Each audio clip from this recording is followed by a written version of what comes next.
ఇది పుదీనా చూస్తున్నారు కదా, చూడండి. పుదీనా మంచి నెంబర్ 1 పుదీనా. ఇది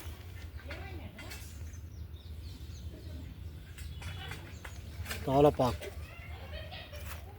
చూస్తున్నారు కదా ఫ్రెండ్స్, చూడండి.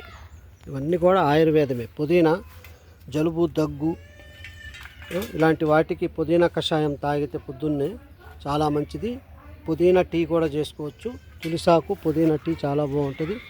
ఇక వంకాయ చూడండి, వంకాయలు వచ్చినాయి, మొన్న కోసాం. మళ్ళీ కొద్దిగా వైరస్ అటాక్ అయింది. దీనికి కూడా సున్నం, బూడిద, పసుపు కలిపి కొట్టాం. చూడండి, వైరస్ దీన్ని అటాక్ చేసింది, కానీ మేము కొంత నివారించాము. నేచురల్గా ఉన్నటువంటి బూడిద, పసుపు అలాంటివి వేసినా కూడా మెల్లగా పోయి మళ్ళీ స్టార్ట్ అయిపోతాయి. చూస్తున్నారు కదా.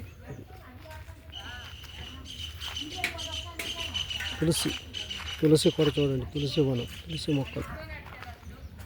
తులసి పుదీనా చాయ్ చేసుకుంటే చాలా బాగుంటుంది. కషాయంలాగా కాయాల, దాంట్లో కొద్దిగా తేనె కలుపుకొని తాగి చూడండి. రామ తులసి అంటారు. తెల్లగా పచ్చగా కాడలుంటే రామ తులసి, అదే ఎర్రగా ఉంటే నల్లగా కానీ బ్లూ కలర్లో కానీ వస్తే కృష్ణ తులసి అంటారు. ఈ రెండు కూడా ఆయుర్వేద మొక్కలే. తులసి చాలా రకాల వ్యాధులకి నయం చేస్తుంది. ఎక్కువగా శ్వాసకోశ వ్యాధులకి తులసి రసం, తేనె కలిపి దగ్గు, శ్వాసకోశ వ్యాధులు ఉన్న వాళ్ళు చాలా బాగా పనిచేస్తారు. ఇంకా చూడండి, ఈ విధంగా ఆయుర్వేద మొక్కలు చాలా ఉన్నాయి మా దొడ్లో. ఇంకా నల్లేరు చెప్పా కదా, మొన్న చూస్తున్నారు కదా, నల్లేరు మా హట్ మీద కూడా ఎక్కింది నల్లేరు. చూడండి, కాల్షియం ఎముకల బలానికి మంచిగా పనిచేస్తుంది. పచ్చడి చేసుకొని రొట్టె చేసుకొని తినవచ్చు. సేమ్ పచ్చడి మనం గోంగూర పచ్చడిలా చేసుకొని తింటే చాలా మంచిది. కాకపోతే దురద ఉంటుంది కనుక మీకు ముఖ్యమైన విషయం ఏంటంటే, ఈ నారు ఉంటుంది, ఇలా తీసినప్పుడు నారు వచ్చేస్తుంది. చూడండి, ఇలాగ నారు వస్తుంది. ఇదిగోండి, ఇలాగా ఈ లేత కాళ్ళని తీసుకొని నార తీసేయాలి. దీంట్లో తీసి కొద్దిగా బాగా పసుపు నీళ్ళలో వేసి కడిగి అప్పుడు గోంగూరలాగా మనం పచ్చడిలాగా చేసుకుంటే మనకి ముఖ్యంగా వజ్రహస్తి అంటారు. అంటే ఎముకలు వజ్రంలా గట్టి పడతాయి తింటే. ఇరిగిన వాళ్ళకి ఎముకలు తొందరగా అతుక్కుంటాయి. అందుకని ఎముకలు ఇరిగిన, ఫ్రాక్చర్ అయిన వాళ్ళకి దీని పచ్చడి, దీనిని రొట్టెగా చేసుకొని పేస్ట్ లాగా పట్టేసి నార తీయాల. ప్రతి దానికి చెప్తా, నార తీయాలి. నార తీయకపోతే దురద వస్తుంది మీకు. కనుక నార తీసేసి మంచిగా మీరు పేస్ట్లాగా చేసి బియ్యం పిండిలో కలిపి రొట్టెలాగా వేసుకోవాలి. అప్పుడు మీకు చాలా టేస్ట్ ఉంటుంది. ఎముకల బలానికి చాలా చక్కగా పనిచేస్తుంది. దీంట్లో ముఖ్యంగా కాల్షియం చాలా ఎక్కువ ఉంటుంది. ఎముకలకి బలాన్ని ఇచ్చే కాల్షియం చాలా ఎక్కువ ఉంటుంది. చూడండి ఎలా పాకిందో, ఇవ్వండి. ఓకే ఫ్రెండ్స్, చూస్తున్నారు కదా. అది ఈ విధంగా ప్రతిదీ కూడా మా దొడ్లోనే, మా యొక్క గార్డెన్లో చూడండి. ఇవ్వండి అలివేరా. ఇక అలివేరా గురించి మీకు తెలిసి ఉంటుంది, కానీ మేము మీకు తెలిసినవి చెప్తాం. అలివేరా ముఖ్యంగా ఏంటంటే ఇది చాలా మంచిది. జుట్టుకు పట్టించి దీంట్లో ఉల్లిపాయ రసం కలపాలి. అలివేరాలో ఉల్లిపాయ రసం కలిపి జుట్టుకు పట్టిస్తే చాలా చక్కగా జుట్టు తయారవుతుంది. మెత్తగా నల్లగా కూడా తయారవుతుంది జుట్టు. ఇక నలుపు అంటే గ్యారెంటీ చెప్పలేం, కానీ మీకు మాత్రం జుట్టు చాలా హెల్దీగా ఉంటుంది. మరి మనకి తెలిసినంతవరకే చెప్పాలా. నలుపు అంటే మేము ప్రయోగం చేయలేదు, చేశాకనే చెప్పాలి. ఏదైనా చేయకుండా చెప్పొద్దు. మామూలుగా మాత్రం మేము ఏం చేస్తామంటే ఈ గుజ్జుని తీసి, ఈ గుజ్జులో కొద్దిగా కొబ్బరి నూనె, వింటున్నారుగా ఫ్రెండ్స్, ఈ గుజ్జు తీసిన తర్వాత దీంట్లో కొబ్బరి నూనె కలపాలి. ఆ కొబ్బరి నూనె, దీని గుజ్జు, తర్వాత మందారం 3 కలిపి ఏం చేయాలంటే లైట్గా సెగ చేయాలి. సెగ చేసేసి తర్వాత దాన్ని ఫిల్టర్ చేసి ఆ నూనెని తలకి పట్టిస్తే చాలా మంచిది. అంటే తెల్ల హెయిర్ నల్లగా అయిపోద్దని చెప్పను, కానీ మెల్లగా చాలా హెల్తీగా ఉండి తర్వాత మంచిగా మెల్లగా కలర్ చేంజ్ అయ్యిద్ది. అది మాత్రం ఒక పక్క కన్ఫామ్. కాకపోతే టైం పడుతుంది.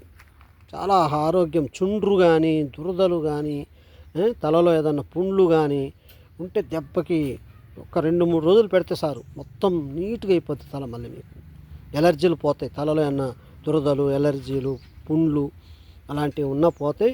వెంట్రుకలు బలహీనంగా ఉన్నాయి, బలంగా తయారవుతాయి. మెల్లగా రంగు కూడా చేంజ్ అయ్యిద్ది, కానీ అంత తొందరగా ఏదో మన కలర్ వేసినంత ఇదిగా రాదు. కలర్ ఏముంది, కలర్ అంత తొందరగా రాదు, కానీ స్లోగా మార్పు అయ్యిద్ది.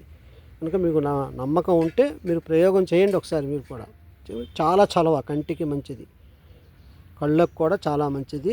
ఎఫెక్ట్ ఏమీ పడదు కంటికి, చాలా చల్లగా ఉంటుంది. పొద్దున్న పూట పేస్ట్ లాగా చేసేయండి. దీంట్లో దీని గుజ్జుని ఉల్లిపాయని బాగా నూరండి. నూరిన తర్వాత మందార ఆకులు దీని పేస్టు ఉల్లిపాయలు బాగా గట్టిగా నూరండి. నూరిన తర్వాత ఆ పేస్టుని ఆ జ్యూస్ని కొబ్బరి నూనెలో కలపండి. కలిపి జస్ట్ ఒక్క 2 సెగలు పెట్టండి లైట్గా.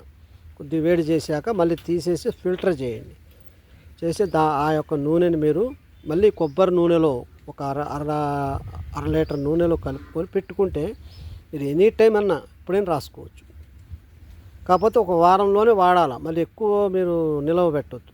ఎందుకంటే దీంట్లో మొత్తం మీరు వేడి చేయట్లేదుగా, కొద్దిగా లైట్గా చేస్తారు కనుక వారంలో వాడితే చాలా మంచిది. 4-5 రోజులు పెట్టేసి మీరు మంచిగా 4-5 రోజులు డైలీ రాస్తూ సాయంత్రం పూట స్నానం చేయాలి. పొద్దున్న రాసి అది ఎఫెక్ట్ మొత్తం కూడా సాయంత్రం దాకా ఉండాలి. అప్పుడు మీకు మంచి జుట్టు, నిగనిగలాడే జుట్టు, మంచి కలర్ కూడా లైట్గా చేంజ్ అవుతూ మంచిగా ఉంటుంది, హెల్తీగా ఉంటుంది. ఇన్ఫెక్షన్స్ పుండ్లు పోతాయి. ఓకే ఫ్రెండ్స్, ఇది అలివేరా మన తలకున్నటువంటి జుట్టుకి ఎలా పనిచేస్తుంది. ఇక మందారం అనేది జుట్టుకి ఏదైనా వాడచ్చు, ఏ మందారం అయినా వాడచ్చు. ముద్ద మందారం వాడచ్చు, రేఖ మందారం వాడచ్చు, అన్నీ వాడచ్చు. చూస్తున్నారు కదా ఫ్రెండ్స్. అది వేప. ఇక వేప అంటే మీకు తెలియదే ఉంది, 96 రోగాలకి వేప అన్నీ దాని యొక్క కాడ, పువ్వు, గింజ, బెరడు అన్నీ ఆ ఔషధ గుణాలు ఉన్నటువంటి భాగాలు. ఈ చిగుళ్ళు చూడండి, ఎవరు నవలరు. పొద్దున్నే పరగడుపున ఈ చిగుళ్ళు నవిలినట్లయితే కడుపులో నులి పురుగులు చనిపోవడం, బ్లడ్లో ఇన్ఫెక్షన్స్ ఉంటే ప్యూరిఫై అయిపోద్ది బ్లడ్, దురదలు అలాంటివి కూడా పోతాయి. ఈ ఆపాకులో కొద్దిగా పసుపు కలిపి మీరు పెట్టండి. చక్కగా పేస్ట్ లాగా చేసి మీకు దెబ్బలు తగిలిన, చర్మాల్లో ఎక్కడైనా ఇన్ఫెక్షన్స్ ఉన్నా పెడితే 3 రోజుల్లో మొత్తం మటాష్ దెబ్బకి పోతుంది, రాదు మళ్ళీ. గజ్జి, తామరకు కూడా చాలా చక్కగా యాప పసుపు కాంబినేషన్ చక్కగా పనిచేస్తుంది. ఓకే ఫ్రెండ్స్, ఇంకా చెప్పాలంటే ఇక చాలా రకాల ఆయుర్వేద మొక్కలు ఉన్నాయి మా దగ్గర. ఇక వీడియో లెంత్ అయిపోద్ది, ఇంతవరకు వాటికి చాలు కనుక మీకు ఏదో సింపుల్గా చెప్తాం అనుకున్న నేల ఉసురు గురించి ఇక మీకు అన్నీ చూపించాలనే ఉద్దేశంతో ఇవన్నీ చూసినాయే మీరు. కాకపోతే కొన్ని విషయాలు మనం చెప్పడం అనేది వెంటనే కుదరదు. మెల్లగా చేస్తూ ఉంటే వీడియో అన్నీ కూడా టచ్ అవుతూ ఉంటాయి, కొన్ని కొత్త విషయాలు కూడా ఉంటాయి. అది అన్నీ తెలుసుకోవాలా ఫ్రెండ్స్. ఈ వలలు అనేవి వేసాము, ఎందుకంటే ఇక్కడ మీకు ఈ గరద్దలు, పక్షులు, ఎలకలు అవి కూడా తిరుగుతాయి ఎక్కువగా. ఇది ఈ వల ఉంటే కొద్దిగా కోతులు కూడా భయపడి రావు. మొన్న చూడండి అరటి గెలల్ని కోతులు పాడు చేసినాయి. మొన్న 2 గెలలు తీసుకెళ్ళి మొత్తం గెల మొత్తం పాడు చేసినాయి. ఈ గెల ఉంది, ఇక ఈ గెల ఇంకా పక్వానికి రాలేదు. మొన్న 2 గెలలు వస్తే అమ్మేసాం. చూస్తున్నారుగా ఫ్రెండ్స్. కొన్ని ఒక గెల పంచాం, ఒక గెల ఎవరు కావాలని తీసుకుపోయారు. చూడండి, ఇది చక్కెరకల్లి, ఇది అమృతపాణి. చూస్తున్నారుగా, ఇది అమృతపాణి, ఇది చక్కెరకల్లి. ఇది మొన్నే పడ్డది పూత, ఇక పెరగాల. ఓకే ఫ్రెండ్స్, చూస్తున్నారుగా, అది చూడండి, ఇది చక్కెరకల్లి. చూడండి, చాలా హైట్ ఈ చెట్లు, మామూలుగా అది ఈ మా యొక్క గార్డెన్లో పెరిగినటువంటి అరటి చెట్లు. ఇంకా ఇవి గెలలు పడతాయి. ఇంకా వర్షాలు, ఇప్పుడు విపరీతమైన వర్షాలు ఈ సంవత్సరం, ఎక్కువ వానలు. మరి వానలు ఎక్కువ ఉన్నా సరే మనం ఏది వేసినా విత్తనాలు మొలకలు రావు. ఇక్కడ వేసాం ఆల్రెడీ విత్తనాలు, కానీ ఇవి పెద్ద వానలు అవడం వల్ల కొట్టుకుపోయి రాలేదు. మొత్తం అక్టోబర్లో, ఇప్పుడు అక్టోబర్ 15 నుంచి మళ్ళీ ఎంత మెత్తగా దున్నిచ్చి ఇప్పుడు అన్ని విత్తనాలు వేస్తాం. మళ్ళీ ఎలా వేయాలా, ఏం చేయాలనేది మీకు మళ్ళీ వీడియో పెడతాను. ఈ వీడియో నుంచి మళ్ళీ హట్టు గురించి మళ్ళీ ఒకసారి చూపిస్తాను మీకు. మొత్తం కుందేళ్ల గురించి మళ్ళీ ఒక వీడియో పెడతా, చూద్దరు. కానీ ప్రస్తుతానికైతే ఎరువు ఎలా తయారు చేయాలో చూడండి. మా కోళ్ళు ఇదిగో మీకు చెప్పాను కదా, మీకు కుట్పిట్టాకు, పిట్టాకు 2 కలిపి ఈ కోడికే పెట్టాను. ఈ కోడి చూడండి ఇప్పుడు ఎంత హెల్తీగా ఉందో. ఇది దీనికి సపరేట్గా పెట్టాం చూడండి. ఇదిగోండి, ఈ కోడికి రోగం వచ్చి అసలు ఏమి తినకుండా ములిగేసి కూర్చుంది. ఇక కూర్చుంటే ఇగో ఆ పిల్లల్లోని పిల్ల ఇది కూడా. కానీ ఇప్పుడు చూడండి ఎంత యాక్టివ్గా ఉందో చూడండి ఒకసారి. రోగం వచ్చి ముడుచుకొని కూర్చుంది. ఇప్పుడు చూడండి ఎంత యాక్టివ్గా ఉందో. ఓకే ఫ్రెండ్స్, ఆ పిప్పెట్టాకు, నేల ఉసిరి 2 బాగా నలిపి 4 చుక్కలు నోట్లో, 4 చుక్కలు కళ్ళల్లో, ముక్కులో వేసా. తర్వాత ఆ నలిపిన ఉండని నోట్లో పెట్టేసాను. అసలు ఏమి తినలేదు, అయినా దానికి నోట్లో పెట్టి నీళ్లు పోస్తే కరెక్ట్గా 2 రోజుల్లో మరి రికవర్ అయిపోయింది. ఇక తింటాం మొదలెట్టింది ఫ్రెండ్స్. చూస్తున్నారు కదా, అది ఇప్పుడు చక్కగా తింటుంది. పొడుచుకొని చూడండి, మంచిగా ఎలా తయారైందో చూడండి కోడి. ఓకే ఫ్రెండ్, కావాలంటే మీరు కూడా ఈ కోళ్ళకు మందుకు కూడా పనికొస్తాయి ఇవి. పచ్చ కామెర్లకి, కిడ్నీలో రాళ్ళకి, మన జంతువులకి ఏదన్నా మనం పెంచుకునే పెట్స్కి రోగాలు వస్తాయి, వాటికి కూడా కళ్ళల్లో ఒక చుక్క వేయాలి. మరీ ఎక్కువ వేయొద్దు డోసు.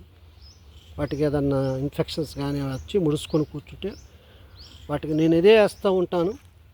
నేను ప్రయోగం చేస్తాను, అనాలిసిస్ చేస్తా, అసలు ఏమైద్ది వేస్తే అనేది